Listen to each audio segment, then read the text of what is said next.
안녕하세요. 한의학박사 최정원입니다.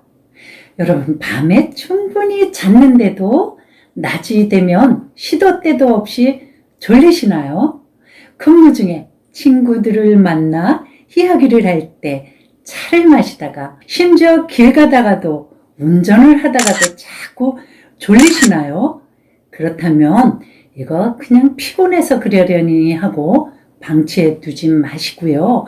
주간 졸림증이라는 병에 걸렸는지 꼭 한번 체크해 보시기 바랍니다.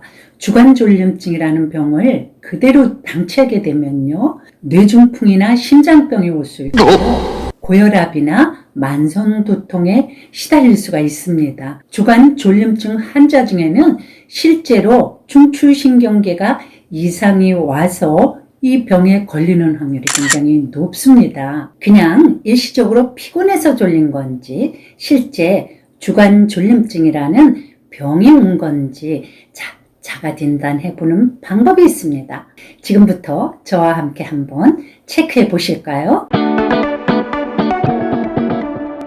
첫 번째, 앉아있거나 무엇을 읽을 때 졸음이 쏟아진다. 두 번째, TV를 볼 때 졸립다.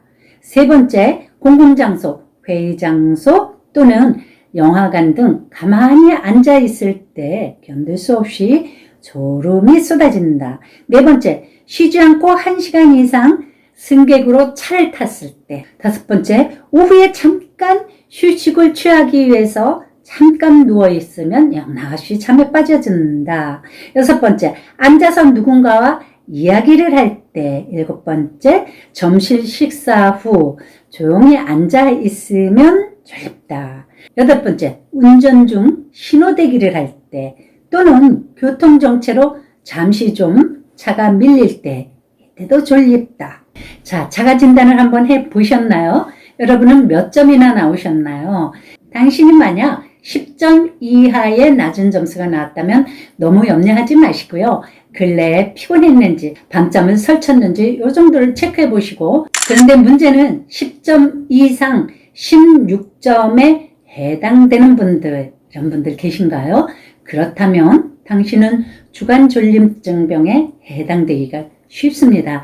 그렇다면 빨리 가까운 수면 전문 한의원이나 아니면 신경정신과 전문 한의원 있거든요. 빨리 상담을 받아보시기를 바랍니다. 그런데요, 16점 이상이 나왔다. 이러면 이거는 중증에 해당됩니다. 빨리 병원에 가셔서 치료를 받으셔야 합니다. 그렇다면 주간 졸림증의 원인은 뭘까요? 또 고칠 수는 있는 걸까요? 첫째가 불면증도 큰 원인 중에 하나겠죠. 당연하겠죠. 밤에 자지 못하니까 당연히 낮에 졸립죠. 낮에 자니까 또 악순환적으로 밤에 잠이 안 오겠죠. 그런데 불면증 환자의 50% 정도는 피가 부족해서 그럽니다. 심장과 간에 양질의 혈액이 부족하면 불면증이 오기 쉬운데요. 이런 분들은 당귀차나 대추차 아니면 당귀와 대추를 1:1로 섞어서 꾸준히 차로 끓여 드시면 피를 만드는데, 숙면을 취하는데 큰 도움이 되고요. 그 다음에 불면증의 두 번째 원인은 혈액이 부족한 데다가 심장이 약화되면, 심장에 음액이 고갈되면 불면증에 빠지기 쉽습니다. 이런 분들은 대체적으로 자다 깨다 하거나 영락없이 새벽에 잠 깨서 더 이상 잠이 오지를 않죠. 이런 분들께서는 당귀, 대추, 구기자를 같은 비율로 함께 섞으셔서 이것을 약간 진하다 싶게 달여가지고 매일 하루 2-3잔씩 꾸준히 복용하시면 숙면을 취하는데 큰 도움이 됩니다. 주간 졸림증도 문제지만 야간 불면증 정말 더 고통스럽죠. 저 역시 불면증에 한 3년 정도 시달려 봤거든요. 이거는 정말 말할 수 없는 고통입니다. 나중에는 정신까지도 정말 피폐해 주죠. 자, 그래서 제가 앞으로 불면증에 대해서는 불면증의 원인이 뭔지, 또 원인별 어떤 한약재를 쓰면 되는지, 좋은 처방과 또 좋은 한방차와 또 좋은 지압법, 이런 것들을 몇 차례에 걸쳐서 강의를 해드리겠습니다. 주간졸림증 두 번째 원인은 과다 수면이 있죠. 언뜻 보기에는 기면증과 과다 수면은 비슷한 증상으로 보입니다. 그렇지만요, 기면증의 특성은 밤에 악몽이나 환청이나 환각이나 이런 데 잘 시달리고 낮에 갑자기 졸음에 빠져드는 겁니다. 과다 수면증은 밤이고 낮이고 졸리는 겁니다.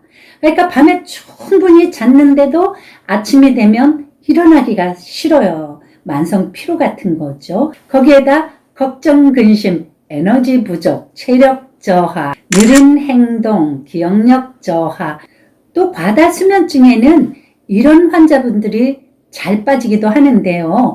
파킨슨병이 있는 분들, 신장기능 부정, 갑상선 호르몬 저하증이 있는 분들, 뇌하수체 저하증, 또 두부 손상 경험이 있는 분들, 이런 분들도 과다수면증에 잘 빠집니다. 자, 이런 분들 역시 수면 전문 한방병원이나 한방신경정신과나 아니면 수면 전문 양방병원에 가셔서 한번 상담을 받아보시고요.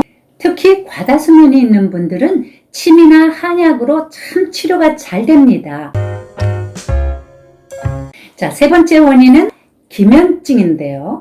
기면증은 뇌의 각성을 유도하는 호르몬인 하이포크레틴이라는 물질이 부족해서 오는 겁니다. 그러니까 낮이 돼도 뇌가 각성이 되지를 않는 거죠. 그 외에도 유전, 또 두부의 외상, 시상하부 기능 보전, 스트레스 등도 원인입니다. 잠이 들거나 잠에서 깨어날 때 전신의 힘이 빠지면서 마비가 되거나 밤에 자려면은 악몽이나 환각이나 환청 등에 시달려서 깊은 잠을 잘 수가 없습니다. 또 감정적으로 심하게 기쁘거나 화나는 일이 있을 때 갑자기 온몸의 기운이 쫙 빠지면서 몸의 균형을 잃거나 제어가 잘 안 되죠. 대부분 초기에는 앞에서 말씀드린 증상들이 한두 가지 간혹 나타나기 때문에 대부분 피곤해서 그런가 보다 하고 방치해 놓는 경우가 많습니다.